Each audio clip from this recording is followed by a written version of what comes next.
So we have in our data analysis phase, we have what's known as measures of centers, and we have measures of variance is what we have. Measures of centers are basically your mean, your median, your mode, your quartiles can be classified as a measure of center because they're basically point locations. So they're identifying certain parts, like a certain location in what your data. Your measure of variation is the spread of your data. So if we think about data, the spread of it, we think about range, maximum value minus the minimum value, something we did a long time ago when we were younger. We have what's known as the IQR, the interquartile range. We're going to talk about that today. How can we find it? How can we do stuff in the calculator to get to come up with it real quickly? It is what we're going to try to do. We're going to draw some box and whisker plots is what we're going to do as we look at things today. So again, in case you forgot, in case you like totally zoned out, mean is the average of your items. So it's taking all your items, adding them up, and dividing by the total number of items that you have. We use this symbol X bar to represent it. The median is the middle of your data. Now we have to remember that the middle means that, hey, it's listed in order from least to greatest, and then it's the middle value. Whenever there's an odd number of terms, there is a dead center. When there is an even number of terms, I got to add the 2 in the middle and divide by 2. The mode is the one that is listed the most often. Now again, we can have, as we grow up in statistics, we know that there can be more than just one mode. We can say a set of data can be multimodal. It can be bimodal, meaning it's got 2 distinct peaks in it. They don't have to be listed the exact same number of times. We have this outlier rule. So I got to ask you this question. Did we do the outlier rule? Have we talked about that earlier in the year? All right. No? Ringing a bell? Not ringing a bell? Okay. So we'll make sure we spend time on that one. Now, we were always, a lot of times when we look at outliers, we were always, when I was a younger teacher, we would always tell kids, well, what data value looks far away from the rest of your data? Well, that's got to be an outlier, okay? When we graph the scatter plot, we would always look to see which one dot may be farther away from everybody else, and we would classify it as an outlier. We're going to be using the 1.5 times the outlier rule is what we're going to use to classify, do we have an outlier in a set of data?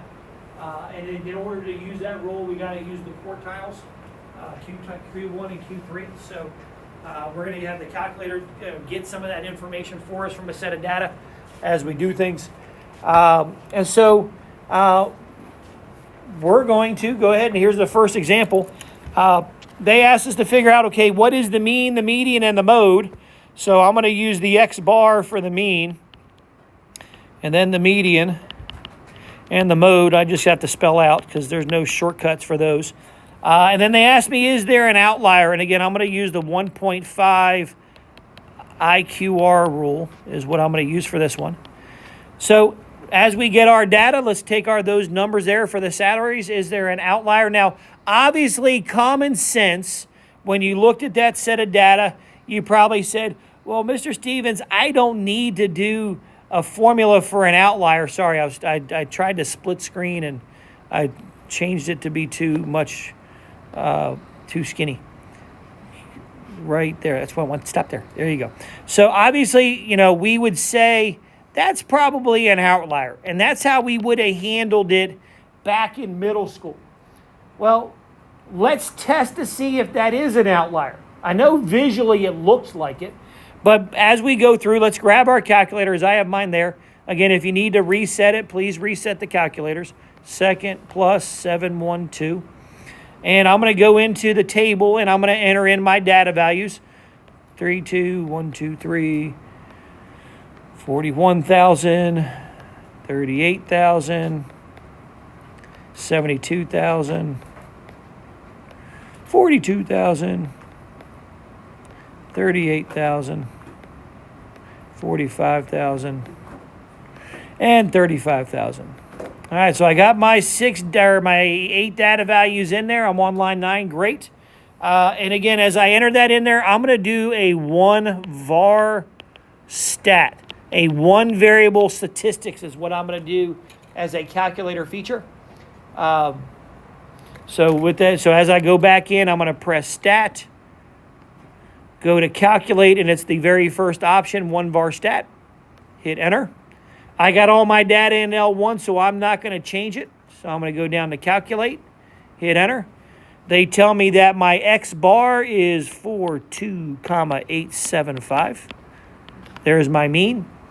They got some crazy other symbols there. We don't need those. Those little capital E, or basically that's sigma, that's summation notation. Don't need it. I want to grab this thing. I don't have it listed as something to find, but I want you to grab that term right there. You see that symbol I just wrote down, that little fat RX?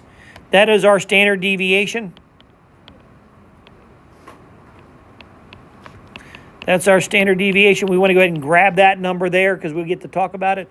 1438.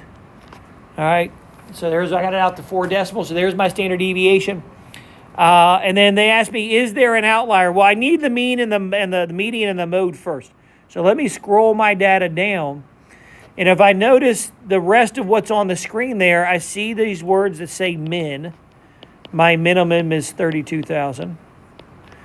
Q1, I need that one, 36,500. There's my median, 39,500. So I can go ahead and put that up there since they asked me for it. 39,500. Yo! You got something different. Is it because I put them in 2 separate columns, but did it all in 1 column? That's why you got something different, and these all be in 1 column. Because when you did it like linear regression like yesterday, which was easy to do because we see 2 columns. And yesterday we were doing 2 column stuff, so it'd be easy to do that. But yours would be different because all it found was the information on the first column. So we need to sneak those over there and go ahead and do it, put all that in 1 column is what we need to do. Otherwise, what you have to do is do a 1 var stat on each column and then add them together, but then that gets dicey on some of those things are going to be crazy. You know, you may get the mean to match, but the median's not going to match because you're going to have 2 different medians, and you can't add the 2 medians and divide by 2. So you know, it would work for some of the stuff, but some of the stuff it wouldn't work for answers there. So, did anybody else get the answers that I got out of curiosity without looking at my screen where you did my calculator? That makes me know I didn't do happy fingers and I didn't type stuff in wrong. I tried to be careful. So I'm going to write down Q3. Oh, if I left it, I got a 0 there. Okay. Q3 is 43,500.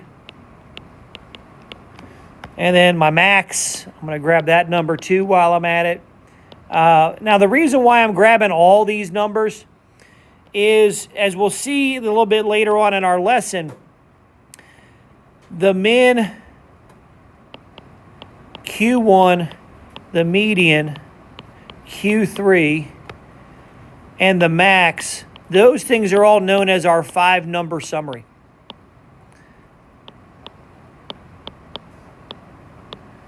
So I went ahead and grabbed it now on this problem, but when you look at those things right there, those are classified as my 5-number summary.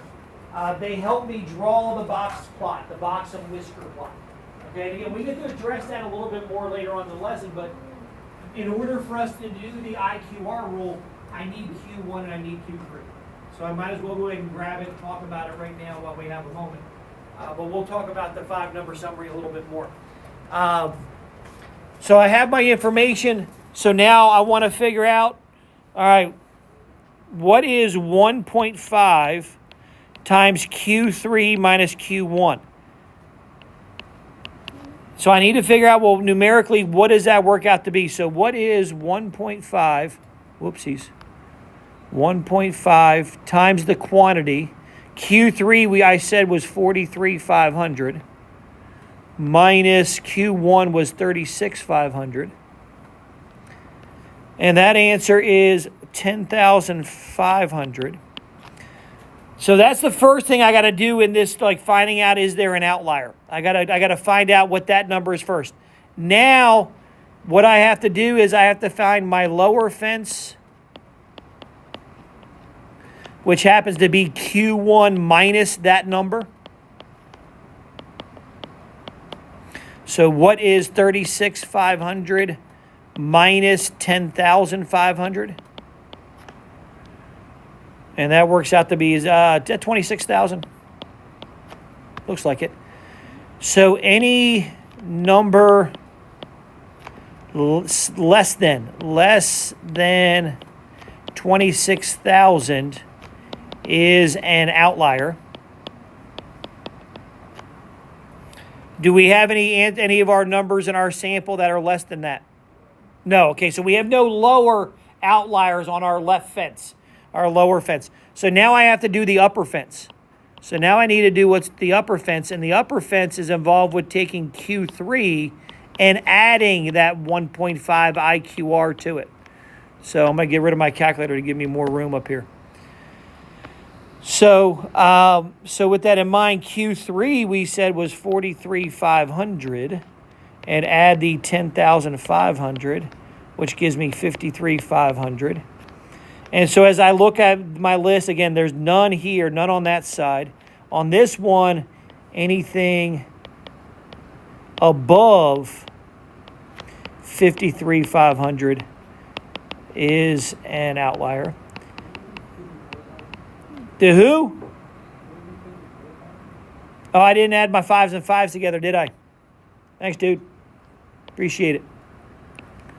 54,000. There we go. We don't want to falsely accuse somebody of being an outlier if they're not an outlier, right? That'd be bad. All right. Yes, dear. Where did you get the Over on the left-hand side when I multiplied 1.5 times Q3 minus Q1. Over on the left side, see where it says for 1.5 IQR rule? That little part right here. I did Q3 minus Q1. I didn't just write down the numbers, I did it in my calculator. Oh, I thought that was out. So Now, this just tells me, this is, again, when trying to use that rule, it's a multiple step process where you got to find the answer to 1.5 times the difference between Q3 and Q1, get an answer, subtract it from Q1, and that tells you your lower bound fence, anything there or to the smaller is an outlier. And then you have to add that same number to Q3 to find the upper fence, and anything equal to or bigger than that number is an outlier. All right, so just doing the 1.5 times 10 times that thing doesn't give me my outlier. I have to add in a subtractor from Q1 and Q3. That tells me my fences. Anything outside those fences is an outlier. And technically anything equal, anything on the fence is an outlier. Okay? So this is not a quick process. It is a multiple step process. So we know we don't have any lower outliers because our smallest number is 32,000 and our lower fence is 26,000. However, on the upper side, our upper fence is 54,000. And yeah, we were right. 72,000 is an official outlier. So 72,000 is a true outlier mathematically.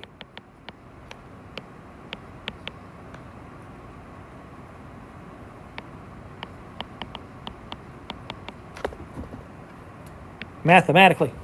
Put an E in there. Just because we're in the stage of the life now, just because something looks like it's far away doesn't mean that's justification. There's got to be mathematical proof, and that's what we're learning this year. And stuff is what we're doing. There's mathematical proof. Is something an outlier? It's using this 1.5 times the IQR rule is what we use as mathematical proof. Yes. All right. Yes. Uh-huh. okay, so I did it, but like I got something different. Oh wait.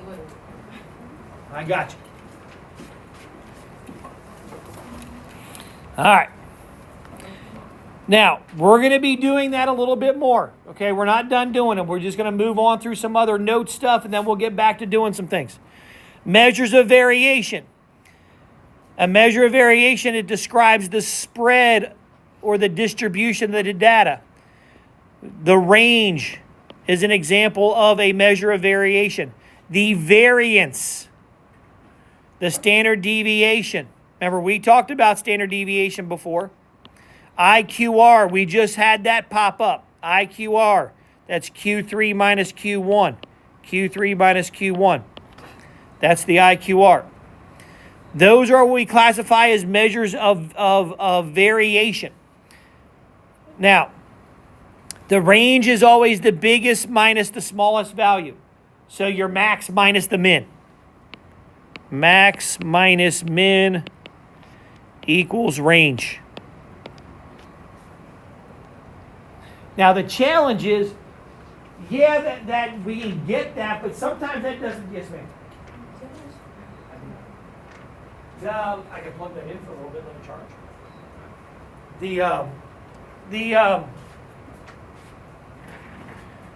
The range just doesn't help us make a lot of decisions, okay?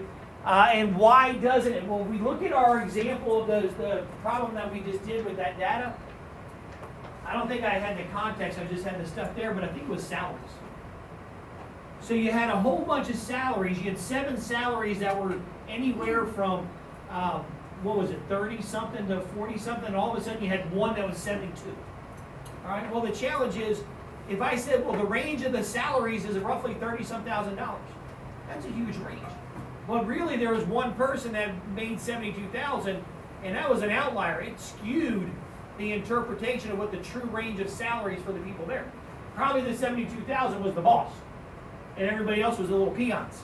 Okay, and so when they're saying, hey, what's the average salary I can make in your place? Well, if you include the bosses, then you can say that, hey, we got this big range.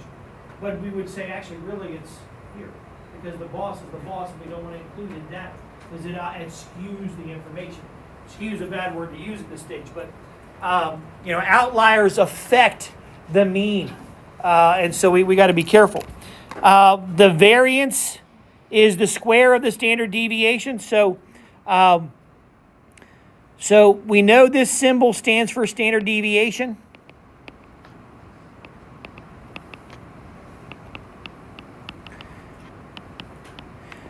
So technically that symbol squared is equal to the variance.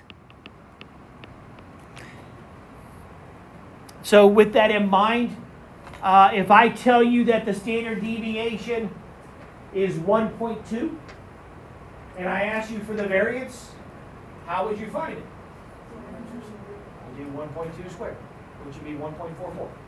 Okay, so that's the nice relationship between those two things.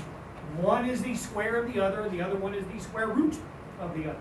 Okay, so make sure you pay attention as we do stuff. What do I give you?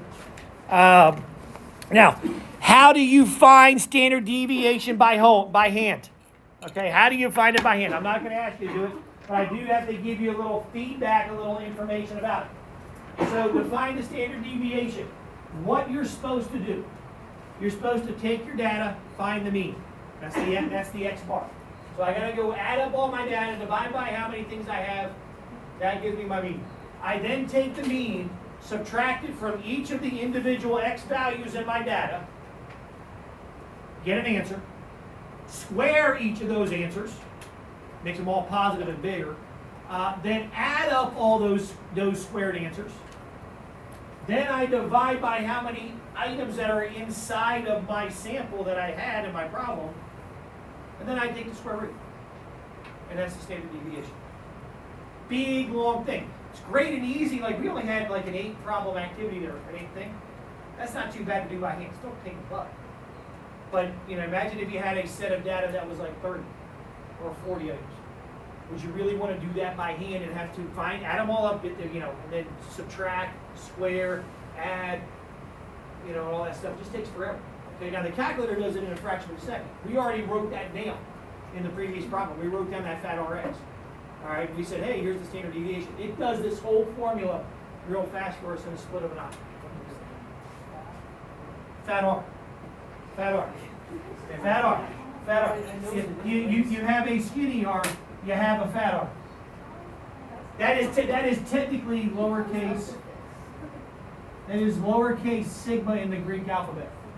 I call it fat R. I knew what it was. I was just wondering. Yeah, fat R. That's what I call it. It's the only way I can, because again, I can't write an R, because what does R stand in geometry?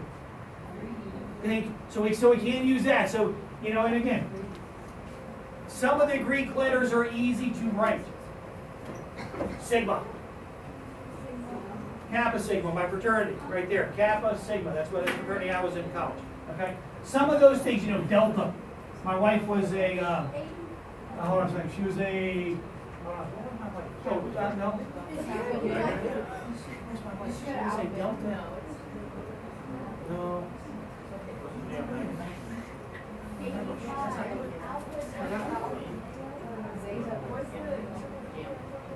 Oh, there's a tri-delta. No, she wasn't tri-delta. Delta, delta, delta.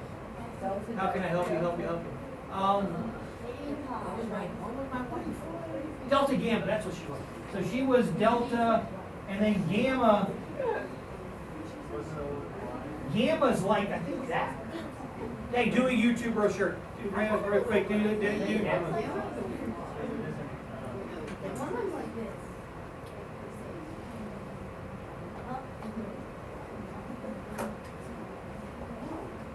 The DG began. Yeah, go. I'm about to go look at my Greek alphabet.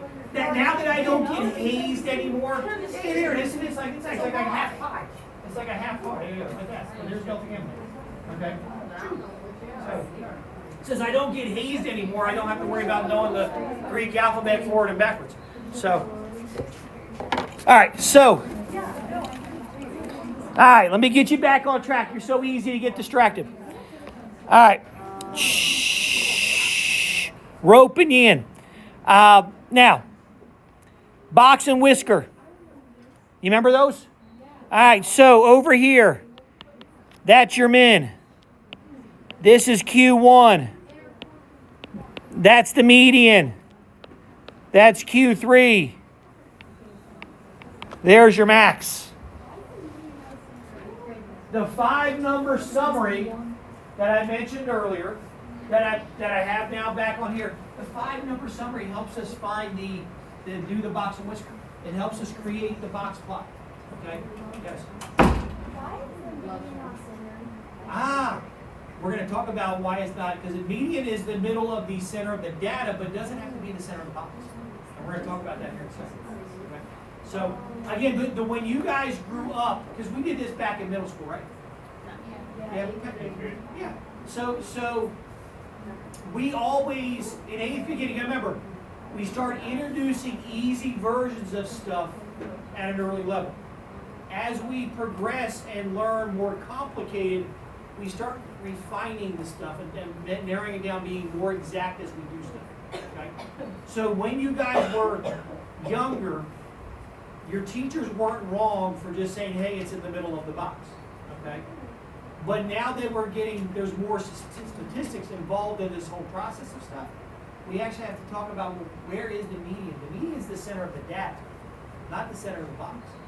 And so now, when I look at this box and whisker, this lets me know if this was true based on the data, that this data is not symmetrical, it's not normal. Remember our normal curve before the break? And we had the nice bell-shaped curve, that was the 68, 95, 99. This box and whisker tells me that data is not normal. It's skewed. It's technically skewed to the right, is what it is. Because I have a bigger box here, longer whisker over here, which means that I'm skewed right. There's more data centered around each other at the lower part, and this data has more variance. It's more spread out. And that's what that lets me know. And then again, we're going to talk about that more in the next parts of the examples here. So I'm just hanging out here waiting for...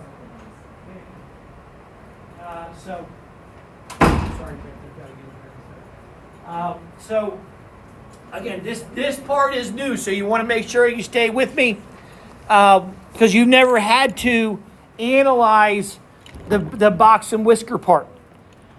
So first thing, can you explain what each term means? Can you explain what the minimum is? Smallest value. Okay, I'm assuming you remember that. Smallest value. The maximum, largest value.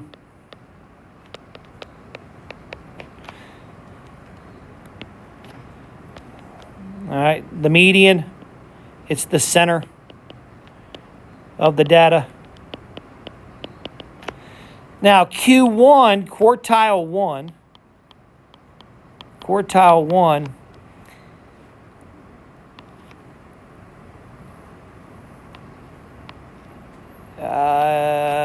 trying to get my font here, is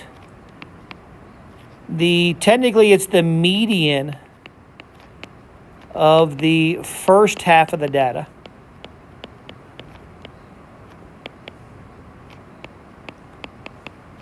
Also, it is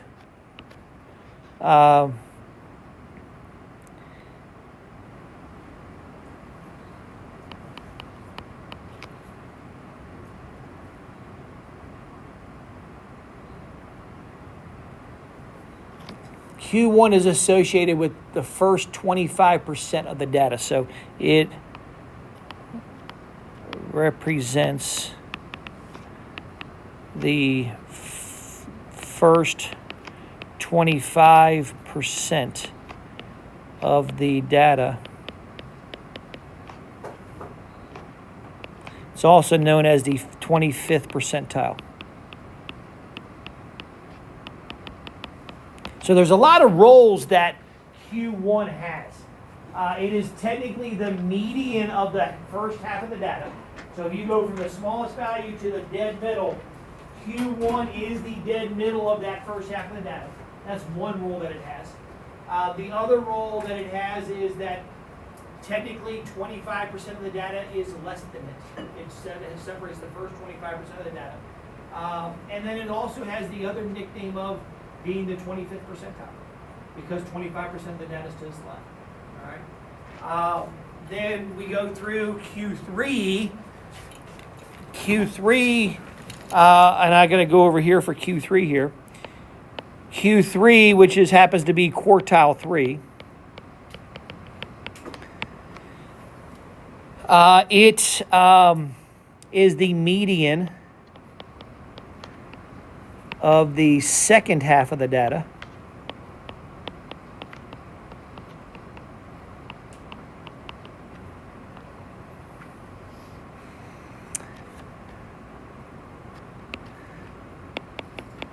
It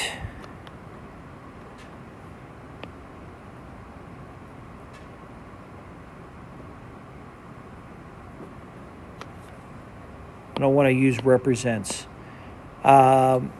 Let's do this. Let's do it has 75% of the data to its left. So it is known as the 75th percentile. That's what it's referred to as. Again, Q3 is the end of the box. Q1 starts the box. What percent of the data is inside the box? 50%, right? Yeah. Because how'd you get it? 75 minus 25? Yeah. So, I mean, no, you're exactly right, dear. All right. So, the IQR, this is known as the inner quartile range. Inner quartile range. It is the middle 50% of the data is what it is. And again, as we progress and we start looking at these box of whiskers, and you have some of these for homework tonight, as we look at some of these things, how wide the box is, the bigger the width of the box and the smaller the whiskers, they let us know that there's a greater variance inside the box. There's not much variance in the whiskers because they're shorter. Okay.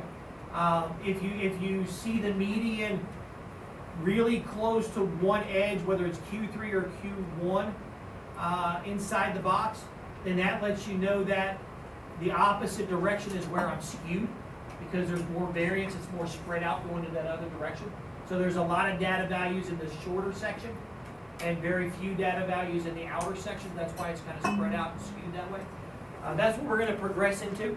Again, a lot of this stuff is brand new to you. Okay, it's not something you've talked about in other math courses.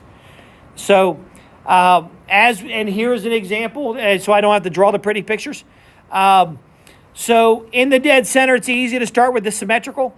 The whiskers are the same length. The median is in the middle of the plot, and that's what we got you guys to draw pretty much all the time in 7th and 8th grade when we drew stuff. We didn't care about how much data was in the whiskers or in the parts of the boxes. We just had you find the information and draw the picture. That's all we had you do. And that's all they needed you to do for standards. Now, as we look at our standards, we're trying to be more precise, and we're going to have to compare two box plots together. Say which one's got a greater median, which one's got a greater variance, a greater spread, is some of the things we have to go through and do as we do it. So these are some tips to help us know which one is skewed, which ones are not, which direction are they skewed. So you're skewed left when the left whisker is longer than the right whisker, and most of the data is on the right side. Again, this tells me there's a lot of data here. Lot of data on right. Over on this side, this tells me less amount of data. So more spread out.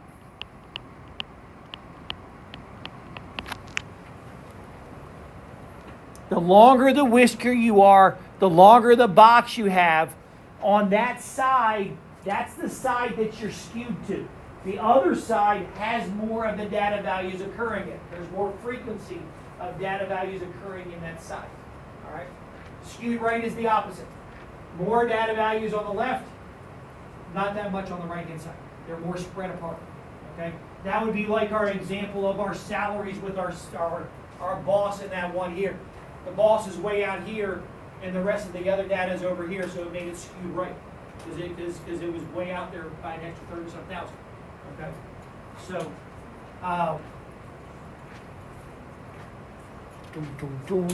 let's see. Scooching through. Describing the shape of the distribution, skewed left, skewed right. So this, again, just more ways to look at it. If we're using histograms instead of box and whiskers, we should be able to use any one. Symmetric, I kind of look like the bell-shaped curve that we did before spring break. Then I have my tails on my left and my right. And then uniform almost looks like a rectangle. They're all about the same height, uniform. So we don't. I see those in my stat classes as we talk about them and we use those.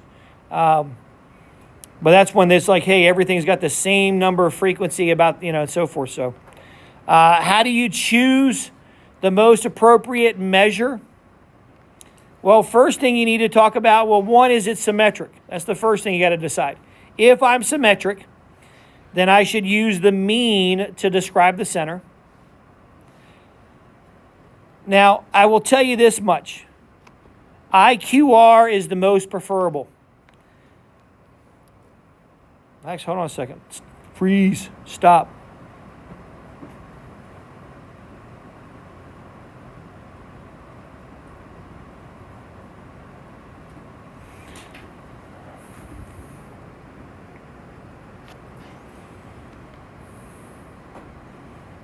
Well, I'm not giving you anything I'm not giving you anything from Big Ideas to assess you on this stuff. So grab your white marker and erase that. I had to have that in there last year for Big Ideas. And I want you to white out these two things. Yes, sir. Go ahead. I want you to white out these two things. All right, so grab your right marker, white out those two things, and I want you to write in what I'm going to get ready to write in. This is why sometimes it drives us teachers, especially math teachers, nuts when we teach the same topic in two different courses by two different textbook authors, because some of them approach things differently. Like I'm finding that out with my AP stats class and my dual stats class that I teach. They teach some of my little characteristics a smidge different. And so I got to be careful which class am I teaching, which stuff do I say. This is where I'm erasing this stuff because what they had down there is totally different than what I teach in my stats classes. And so I don't want to put wrong stuff in your head. So when you are symmetric, we do use the mean to describe the center, but we use the standard deviation. The standard deviation is used to describe the variance.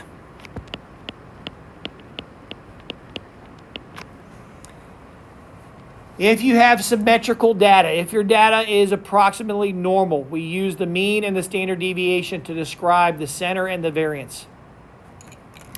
If you are skewed, we do use the median to describe the center. We use the IQR to describe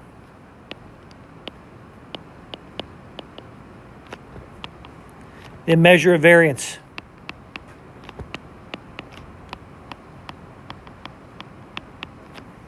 We use the IQR to measure this, to talk about the spread, the measure of variance, the spread of the data. And then this is what I teach in my statistics courses. Only use range when not given all the data values.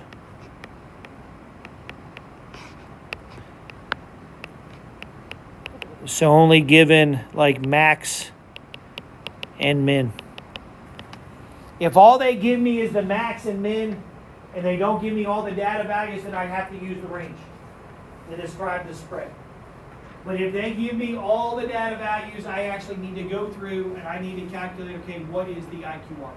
Is what I need to go through and do. If they're nice enough and give me the 5-number summary, and they tell me what Q3 and Q1 is, then I'll use the IQR.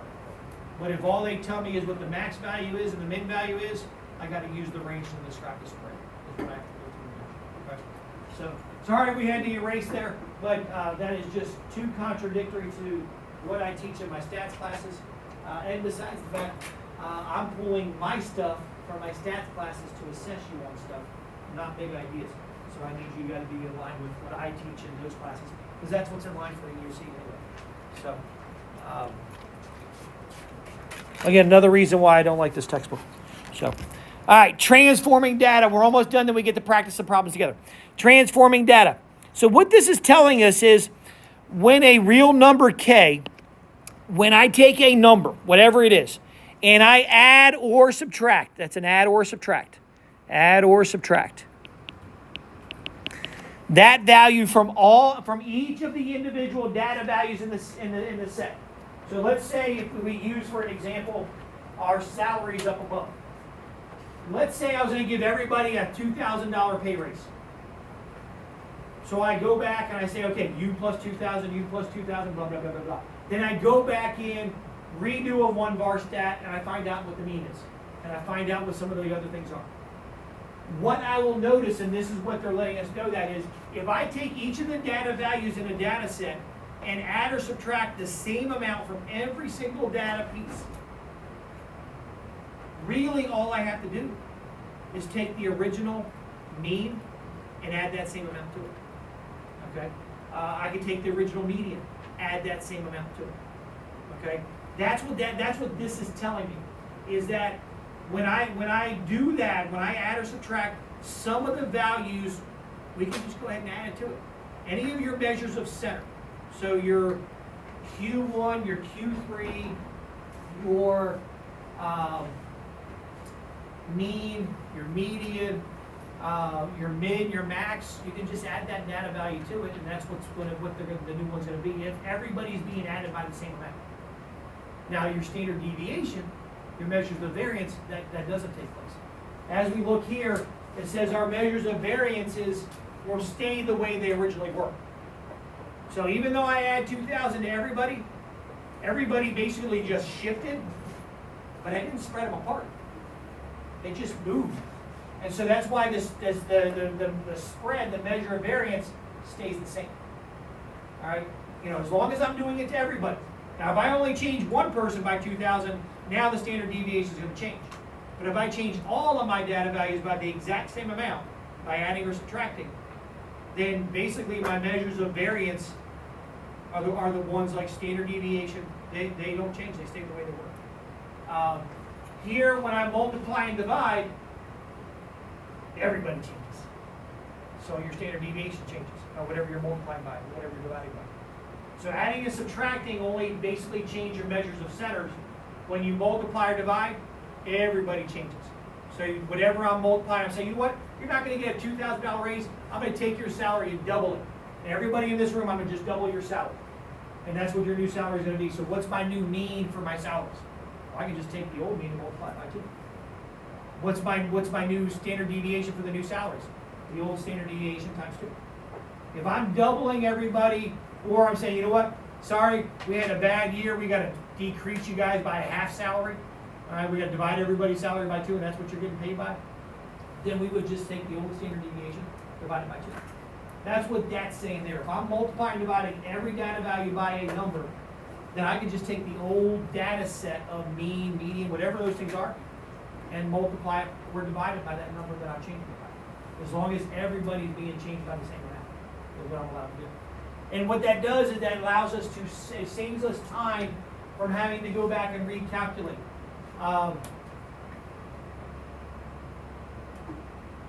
You guys are your generation, not you personally. Your generation is spoiled that we have so much technology and calculators at our disposal.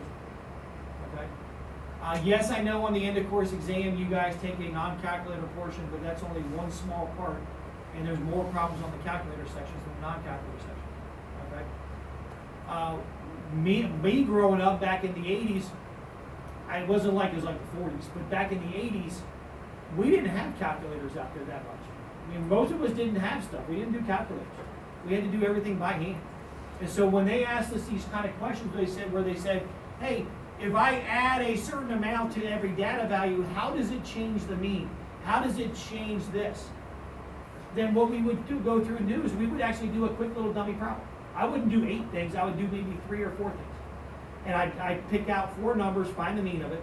Then I'd add a certain amount to every single number, and then find the mean of that and say, okay, well, I made the mean grow by this much, the same amount I added by. Then I'd try it with the multiply part. I wouldn't do a big long thing. I'd just do a little test here, is what we would do. And then that's how we kind of did stuff back then in the 80s. Is we just did trial and error experimenting on a piece of paper. Now we get to do things a lot faster with the calculator, which is great. Okay, so if you want to test that, please go through and test it, and you'll see that it happens. Do the 1-bar stat. So here we now. Let's again. We're not going to do all these. We're just going to start jumping around doing certain ones. So let's go through and let's do number 1 here.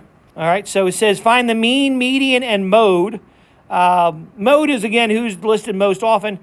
They are not going to ask you a mode question on a stinking EOC exam. All right, so that's why I blew through it and didn't even talk about it, is they're not going to ask you what it is. That's just too stinking easy. So let's go ahead for problem number 1. Let's find the mean. Let's find the median. And let's go ahead and find the 5-number summary. All right, well, the median's already in the 5-number summary. And I want you to list the standard deviation. I want you to list that too. We need to get in the habit of finding that.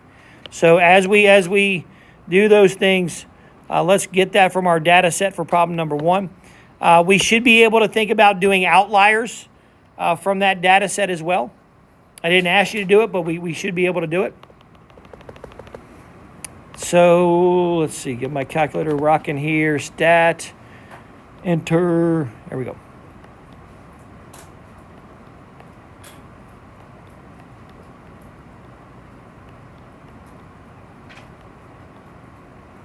All right, woo, happy fingers. I had a -2 in there.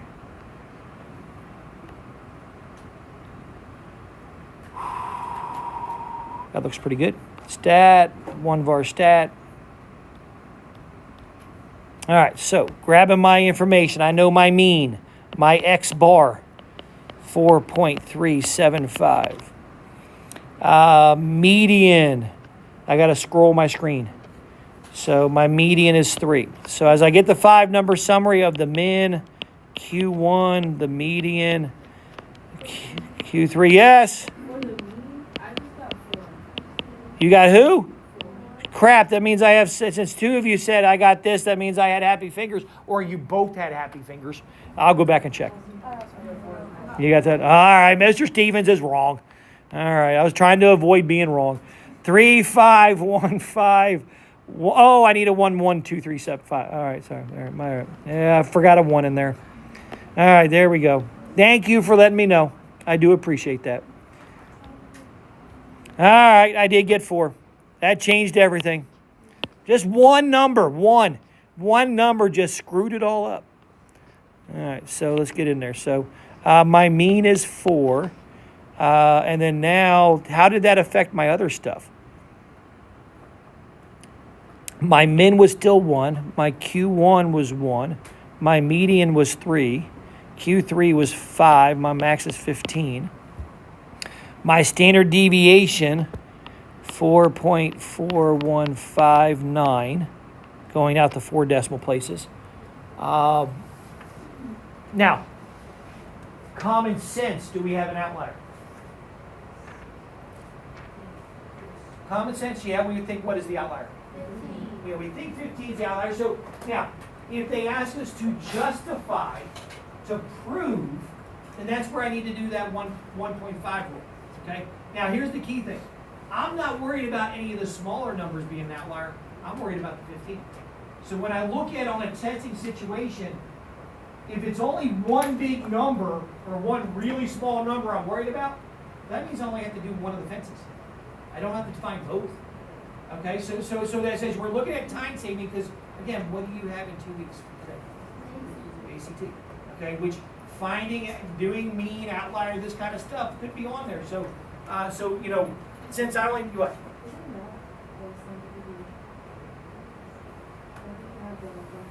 Oh yeah, that's because I use the other one in my.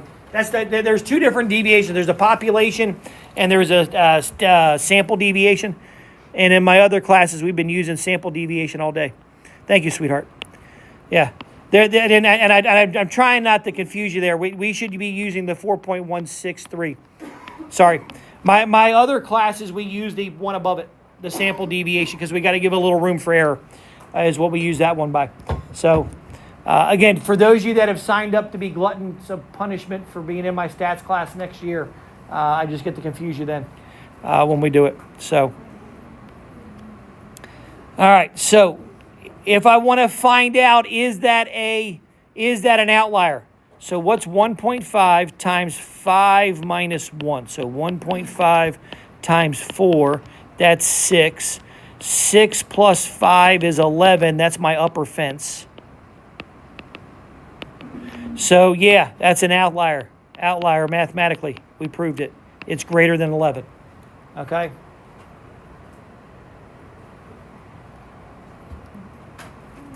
Anything equal to a fence or on the outside of the fence is an outlier. Okay? All right, so we practiced that. Next one here. Oh, yeah. These always find their way on test questions. So that's why I made sure I put it in here. It says, find the value of x based on the certain conditions here. Okay, so first off, and we're going to do number 7 and we're going to do number 9. We're going to do both of those. Because notice what they tell us, what are they saying in the middle? Mean and median. So they have 2 different ways they could ask us stuff.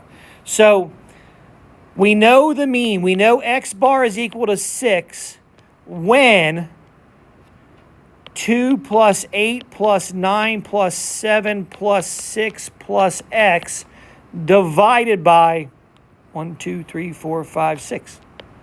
We know 6 is our answer when all those 5 numbers are added and the 6th number is added, and I divide by 6, I know my answer is 6, is for a mean. So now we just start simplifying. 6 is equal to something plus x over 6, so 10, 19, 26, is that 32? Did I do my math right? Anybody add those up by hand? All right. So now, we do inverse operations. I multiply both sides by 6. I get 36 equals 32 plus x. Subtract 32. And I find out that 4 is equal to x.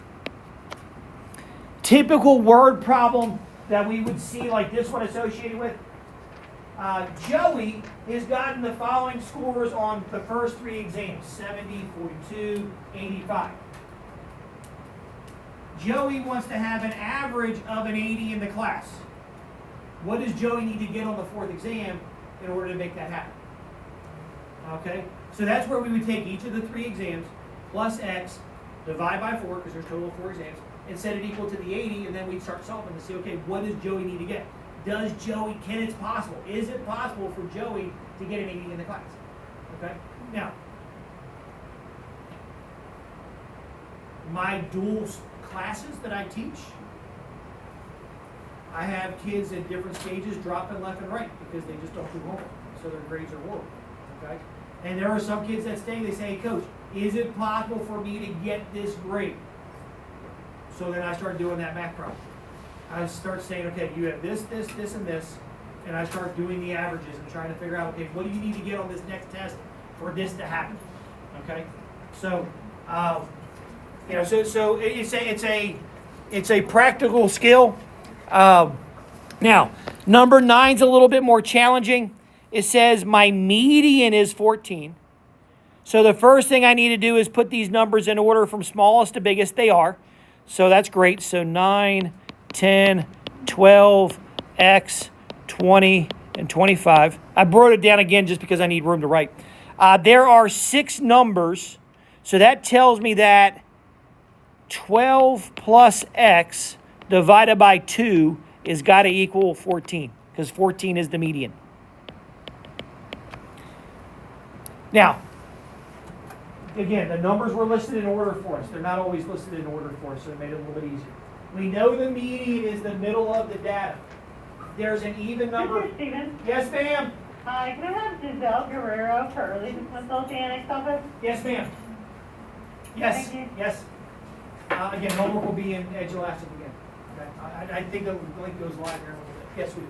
Why is it She interrupted me. Not you, she. So when I have an even number of terms, I actually take the 2 numbers in the middle and find the average of them, and that's the median. Okay? So that's why I divided by 2. The 2 numbers in the middle, once they're listed from smallest to biggest, I take the 2 numbers in the middle, add them together, and divide by 2. If it was odd, if it said that, the median would just be that. Yeah, we did that, yeah. They're typically going to only do this kind of thing when it's an even set of numbers. Okay.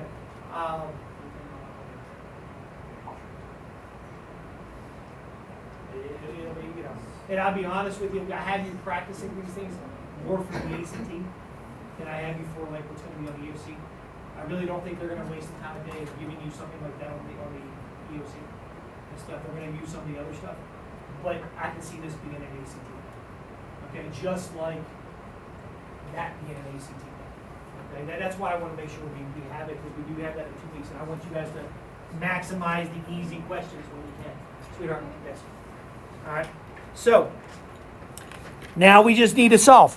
So we go through, we say, all right, inverse operations, multiply by 2.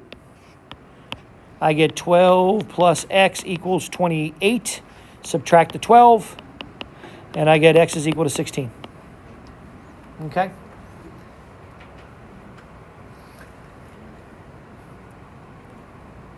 Again, those are the questions on the ACT. Those are the questions when we look at an end of course exam we can't afford to miss if we want to score a certain way. Okay, those are the ones we get. They're what we call. I'm not saying softball is easy. I'm not saying that, but they're the underhand, slow pitch softball kind of thing. They just toss it up there, and you should have not a problem swinging at it. Okay, fast pitch softball, different story. The slow pitch softball, you swing and a miss. You're uncoordinated and stuff. So which happens. All right. Now you swing and a miss 3 times and strike out in slow pitch softball. So, but Or, you ever see anybody swinging a golf ball on the ground and they miss it? Yeah, okay. How can you not hit a stationary target? Now, there's reasons why. You pull your head and you're not looking where you're hitting. That's the reason why. Okay, it's not, it's just easy to do. You move one little thing, you pull the left shoulder or right shoulder, it's easy to miss that little guy on the ball, on the ground. So, all right, transforming the data. Here we go. It says, find the values of the measures shown when each data value in the set is increased by 14. So this is that little summary thing I gave you guys. They had a set of data, and they found the mean was 62, 55, median, mode was 49, range was 46, standard deviation was 15.5. They asked us to say, okay, all of the original data values had 14 added to them. So what would the new mean be? What would be the new median? What would be the new mode? What would be the new range? What would be the new standard deviation? So write down next to those numbers or somewhere real quickly what you think, which ones would change, which ones would stay the same. Because we had it up in our notes a little earlier, some of them change, some of them stay the same when I add or subtract. Okay? So real quickly while I take my time walking to the back. Which ones stay the same, which one changes?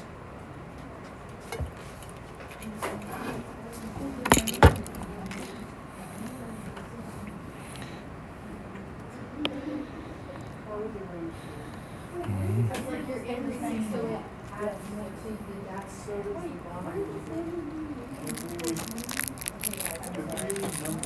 Okay, I'm sorry, that's what I thought too, but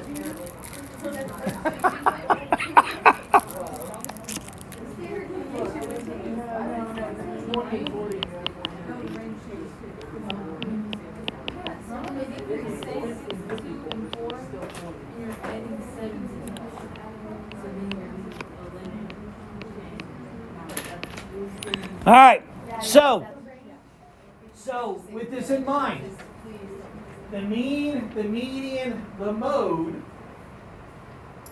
are all technically measures of center. So that means that they all get increased by 14. Measures of center all get increased or decreased by the same amount. Okay? They get changed by everything. All right, when you're a measure of center. So that tells me my new mean is going to be 76. My new median is going to be 69. And my new mode is going to be, what is that, 62, 63? All right, 63. All right, now, my variance stays the same. My range and my standard deviation stay the same. Now, why does the range stay the same? Well, if I take the minimum value, added 14 to it, took the maximum value, added 14 to them, they still have the same distance between them. Okay, so the range is not going to change. Okay, and then the same thing happens with the standard deviation with that formula. If everybody moves the same amount, we didn't spread apart. Okay, so my variances, my measures of variances, which are range, standard deviation, they're going to stay the same. Technically, the IQR stays the same. Because we think about it, if I move Q1 to the right and Q3 to the right, it just shifted. They're still the same distance apart. All right, so IQR actually doesn't technically change when I do any adding subtracting. It's when we talk about it being a measure of variance because it's a spread, but the box doesn't change its size. Okay, when we're doing adding or subtracting. Okay, it still stays the same. Okay.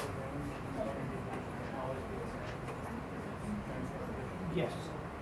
Yes.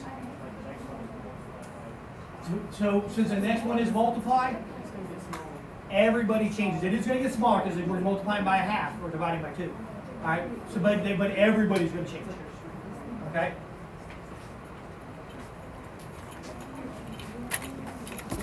So again, key thing here: multiplied.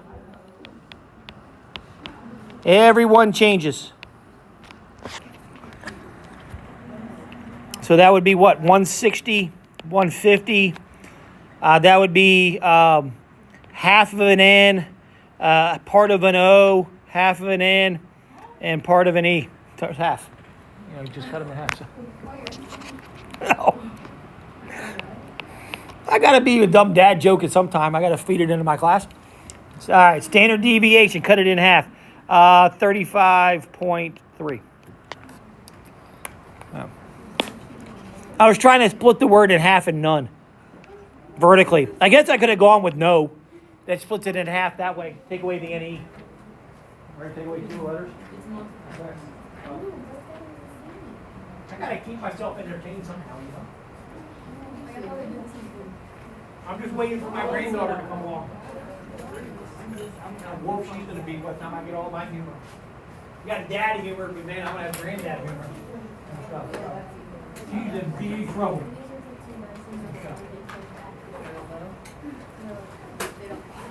I'm looking forward to her a couple of years teaching her how to fish and stuff. So, all right. In order to do a box and whisker, what do I have to do? 5-number summary. Very good. The 5-number summary. I got to do the 5-number summary so I can have the min, Q1, median, Q3, and the max. Now again, let's go ahead and do that for the first one. Now, looking at the data values for the first one. They don't look that far apart, do they? They don't look like any crazy outliers. So I'm thinking this box and whisker maybe looks kind of symmetrical. It doesn't look skewed, is what I'm thinking. Okay, as I go to do it. So I'm going to grab my calculator here. I'm actually going to show you on the calculator how you can get it to draw stuff for you. So data, enter, clear it, 0, 3, whoops, that's a plus sign.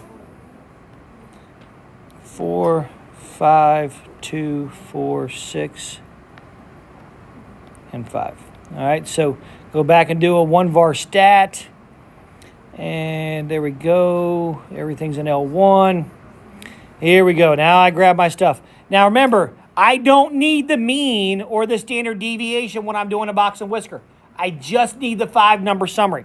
So I need a min of 0. Q1 is 2.5.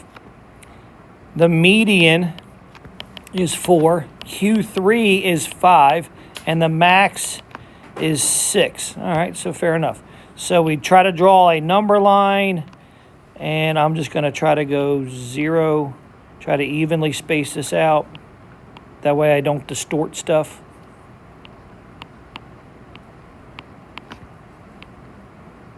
That's not too bad. And then above it is where I'm going to draw my poopies.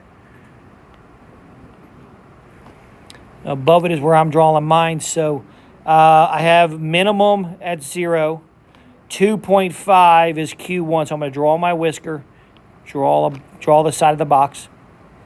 At 5, I have the other side of the box. So I'm going to go ahead and draw my box.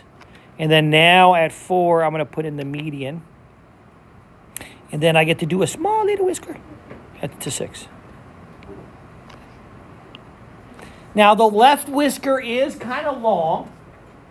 The left whisker is kind of long. It's longer than the right whisker. Technically, the median of 4 is closer to Q3 of 5 than it is to 2.5. So this is indicating it could be slightly skewed left, is what it's looking like. Now, if I want to verify, well, let's see. My IQR, 5 minus 2.5 is 2.5. 2.5 times 1.5, help my brother out with a calculator, was 2.5 times 1.5. 3.75? All right, so 3.75. And if I do 2.5 subtracted by 3.75, that puts me at a negative 1.25. Okay, 0, you're not an outlier. Okay? And so, but I mean, it has a slight look to it. So that's why it's like, hey, let's double check. Okay? Because it does look like the left whisker is longer. Skewed left, yes. Yeah. Well, it looks like it kind of looks like it's slightly skewed left. I wouldn't say it's big time skewed. Okay? Now, I know you're trying to pack up on me. How can we get the calculator to draw this for us? Are you changing the plot? Yeah, I do the stat plot. Yeah. So to graph it, we press second, press y equals, and we're going to go into plot number 1 and we're going to turn it on. And the box and whisker plot I want to use is the third graph over. The one that I'm highlighting right now, the third one, or the third one over? Fourth one over. So not the next class. So get it, because that's scatter plot. Who cares about that? That's histogram.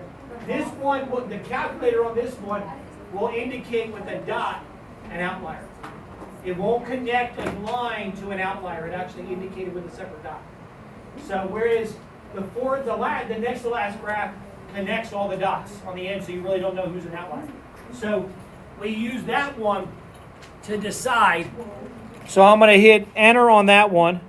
My stuff is in L1, so I hit graph. And hey, we did a pretty good job drawing that one. All right, not too shabby. Okay, and I think if you hit the word trace, it actually, you can do left and right arrow keys and land on the minimum Q1, the median Q3, and the 6. Yeah, so you can actually, as we look at ACT, how can I speed things up? I don't have to do a 1-bar stat, grab it, and then box and whisker. I can actually do the box and whisker and a high total line with all I need is that stuff. Yes. I don't see my name in To who?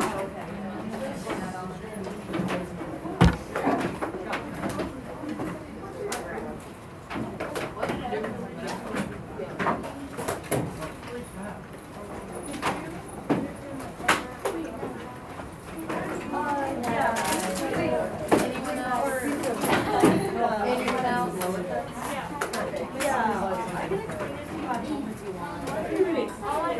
Here's I'm not sure why I didn't do someone, but there's your outline.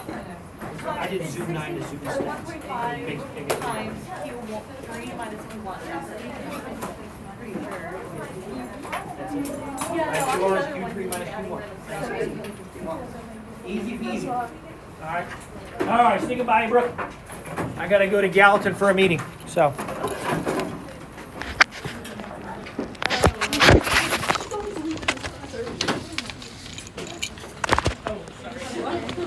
All right.